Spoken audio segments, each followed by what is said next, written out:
Okay, hello and welcome to the video today. So yesterday I put up a post on social media around binge drinkers being allergic to alcohol. And I got quite a lot of engagement. A lot of people sent me some stuff in the DM and in comments. And what I found was that some people really related to that idea of being allergic to alcohol, that when you put something in your body, there's a physical reaction that's beyond mental control to control the amount you drink once you start. And some people said, yeah, exactly. Whenever I have that first one or two drinks, it's like something happens in my body and my mind where I want another one and another one and another one until I'm drunk.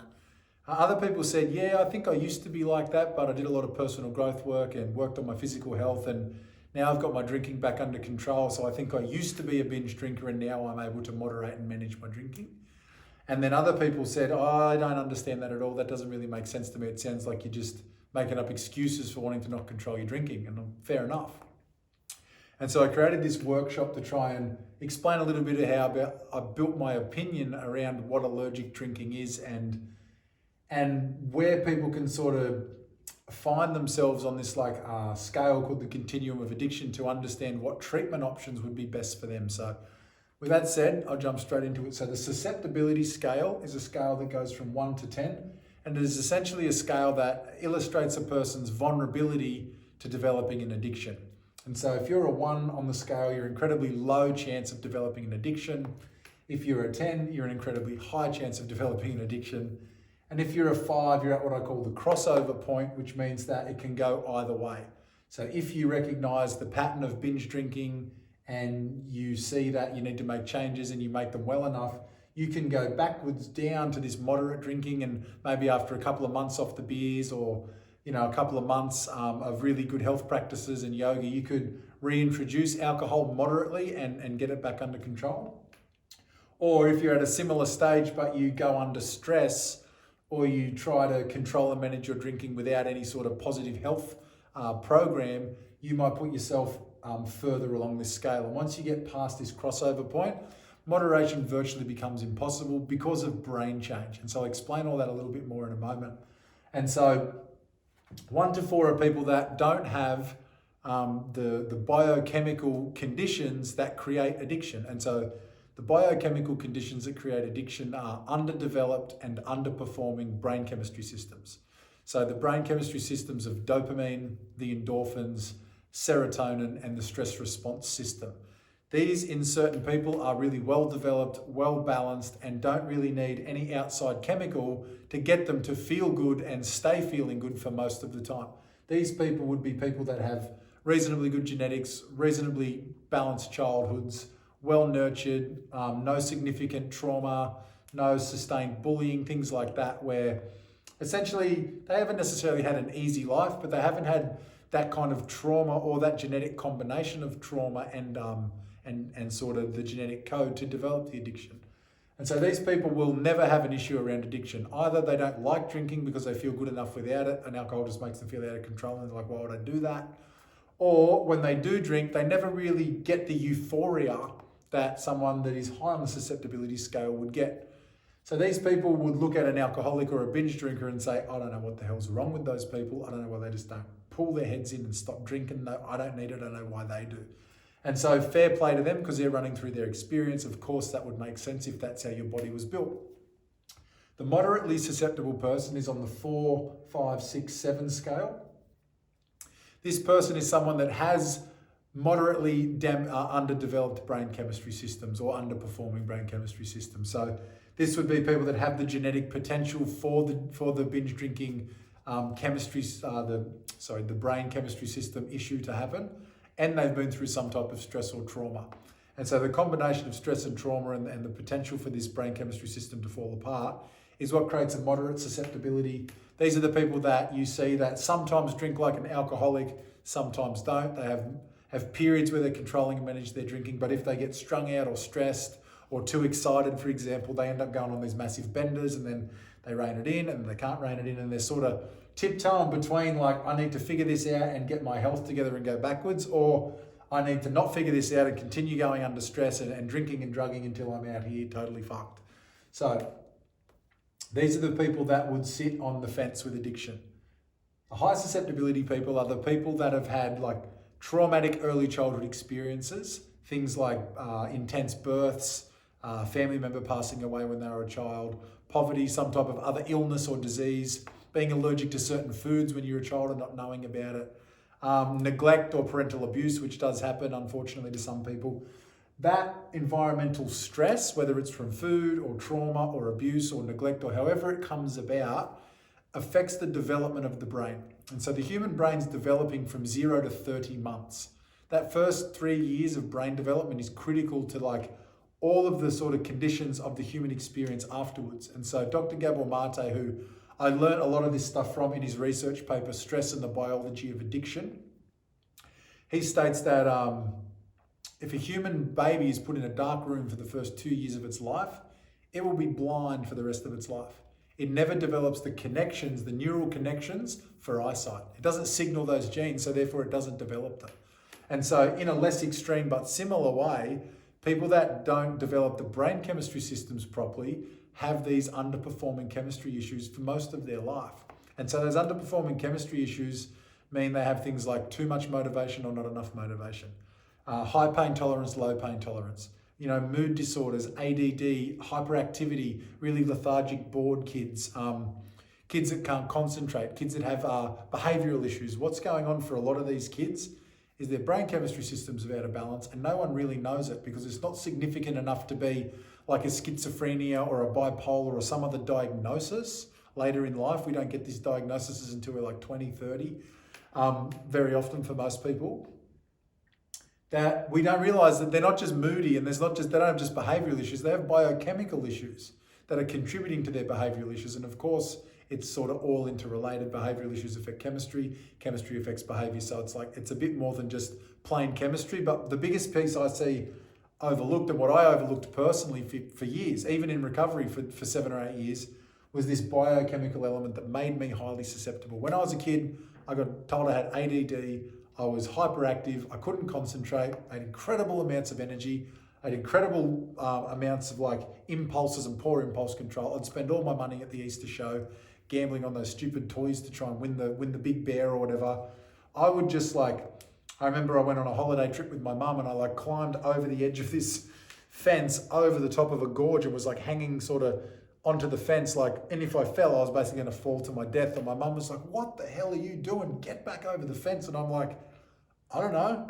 I just had this impulse to see what it would feel like to walk out and be standing off the edge of a ginormous cliff. And so these are the kind of things that were signals to me now looking back that I had an incredibly high susceptibility to addiction. The risk-taking behavior, the poor mood, the massive amounts of energy, the boredom, the frustration, all of those things. So what was happening is my brain chemistry systems were underperforming and underdeveloped. I had mood issues. I didn't feel like I fit in the world. I had anxiety all the time. I just was frustrated and pissed off. And then when I found alcohol at 15, I was like, my God, I feel normal for the first time. Thank fuck for that. Give me more. And so I became a binge drinker. First time I got drunk, I basically got drunk, binge drunk. Obviously, I didn't just become a binge drinker from the first time I drank till the last drink I ever had. There were moments where I was I was a high susceptibility, but I still hadn't hit the crossover point. Once I did, I just went, whoosh. I was crossover point happened really fast for me. So before I get more into the crossover point, I'll explain that more down here. That's the susceptibility scale. It's based off the work of Dr. Gabor Mate. And to me, it's the best understanding that I could gather that made sense as to why I didn't just become an alcoholic. Once I got sober, I became a sugar addict. I became addicted to my phone. I get addicted to shopping. I can spend money like a motherfucker. I drank, once I started drinking coffee, I went from not really liking coffee to drinking 3 triples a day within 6 months. I'm just give me more coffee. This is because I'm an incredibly high susceptibility. So now I know that, I actually bring in behaviors and practices that support my brain chemistry, things like meditation, breath work, journaling, gratitude, getting out in nature, exercise. I eat a super clean diet these days. I don't drink coffee. I take natural supplements all the time. So I figured out through lab testing and through working with incredible holistic doctors what was going on in my brain chemistry systems and how I could address the underperforming issues using natural medicine and holistic health practices. And now by doing that, I'm a low serotonin producer. That's what we found out through my testing. And through the doctor's opinion, like they use testing and they use your life experience and they kind of form an opinion. And so I just take a couple of basic natural supplements, some magnesium, some vitamins, some other amino acids, and that helps support my brain to develop the serotonin and the melatonin I need for mood and sleep. And I've actually corrected my 15 years of insomnia and my decade-long clinical depression that I had using nothing but natural medicine, and I was able to transition off all psychiatric medications 3 years ago, and I'm more stable and healthy than I've ever been. And so for me, that was beautiful. I was able to transition off.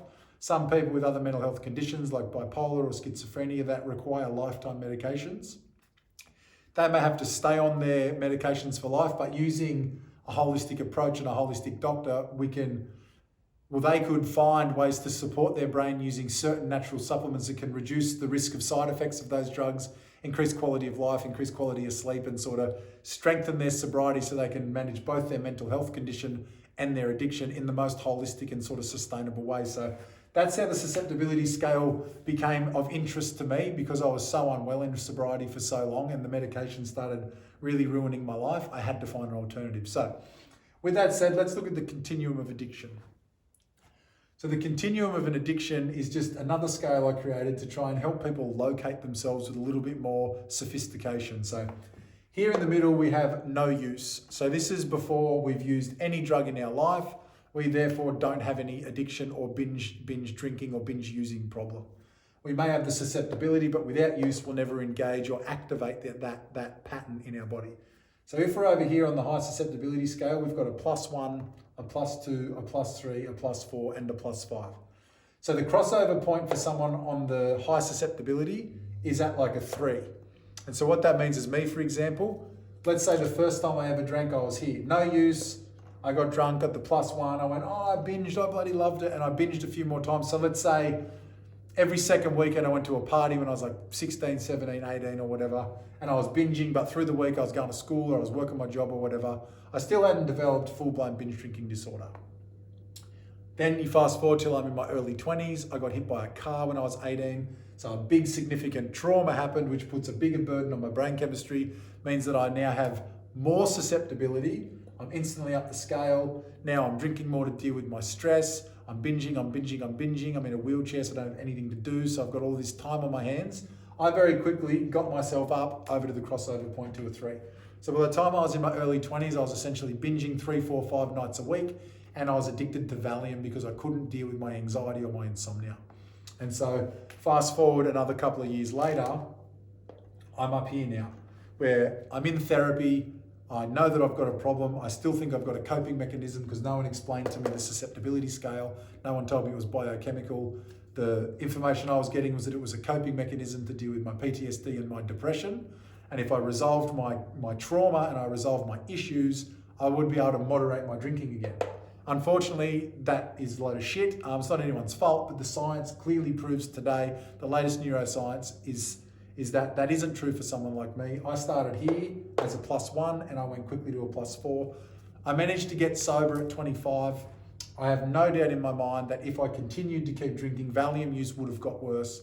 I would have become a daily drinker and I essentially would have wasted my life and drunk myself down the toilet. So I believe I got sober when I was sort of at a 3 to 4 point. And I saw the future clearly. I'm like, I binge, I can't live without Valium. There's nothing I can do. I'm fucked. I'm giving this shit up for life. I entered treatment. I did everything I had to, and I still do everything I have to get and stay sober. So that's how this continuum works. High susceptibility is frequency of use plus frequency of stress. The more you use and the more stress you put your body and your brain under, the faster you progress up these lines. So anyone that is on the high susceptibility scale, even though they're here 1 and 2, be very careful. If you're a binge drinker, if you love the binge pattern from early on, you are an incredibly high risk that if you get under stress or you keep doing this, you can become an addict and essentially end up needing treatment and a lot of support to deal with this problem. It can be incredibly tough to handle. So if you're over here on the low susceptibility, which means you don't have the brain chemistry issues, you generally don't have a huge amount of stress, or you just don't use very much, you're out here at the -1, -2, -3, -4. This is where people that are drinking moderately, maybe they have a bender once or twice a year, maybe they drink every month with their mates and get on the piss, but they can easily go back to not drinking at all, having a couple of drinks, life's pretty good. If this seemed to be your pattern for a very long time, but all of a sudden you find yourself not being able to control your drinking and you're spiraling out of control, potentially what's happened is you've been put under significant stress. You've lost a job, or you've had a breakup, or someone you care about's passed away, or who knows. There's so many different things that make us incredibly stressed in our life. COVID happens. If we're under a sustained amount of stress, our brain can literally start shutting down its natural chemistry systems. And if that happens, you can hit the crossover point and become a -5. And if you hit a -5, you end up back over here at the +1 stage, which means now you're going to hit the crossover point. So you have very little time to get this shit back under control. Quit drinking, go for a sustained period of a few months or whatever, before you can end up out here at this crossover point. Once you're at this crossover point for a long time and you go up these ones, as soon as you hit here, it's game over. You can never drink safely again. You will always binge. So be warned, if you've never had a binge drinking problem, but now later in life through stress or whatever, you're starting to develop it, it's warning signs, it's warning bells. Stop drinking, get this shit under control before it gets out of control. Either quit for good or have a few months off and work on physical health, get some yoga or something like that to regulate your nervous system and get things going. So that's the continuum of addiction. Wherever you find yourself on the continuum of addiction, you need to know exactly what you need to do. So let me uncover the 3 steps. I kind of touched on them there, but I just want to give them specifically. So if you are someone at the -1 to -4, which means you rarely binge, you have little trouble controlling or managing the amount you take, you can just continue to moderate. Drink as your values and goals require. If you love drinking, drink as much as you want, as long as it doesn't affect your life. If you don't really like drinking, stop. You've got the choice. It doesn't really bother you. If you're out here at the +1, +2, or you're bordering on the -5 crossover point, take a break. That's what you can do. Set 30 days, 60 days, 90 days, preferably 60 to 90 days. No alcohol, no drugs, heaps of healthy food. Find a holistic doctor, go and get some lab tests, ask for an organic acids test, go and get your brain chemistry tested. Stabilize your belly, stabilize your neurotransmitters, get things under control, reduce stress.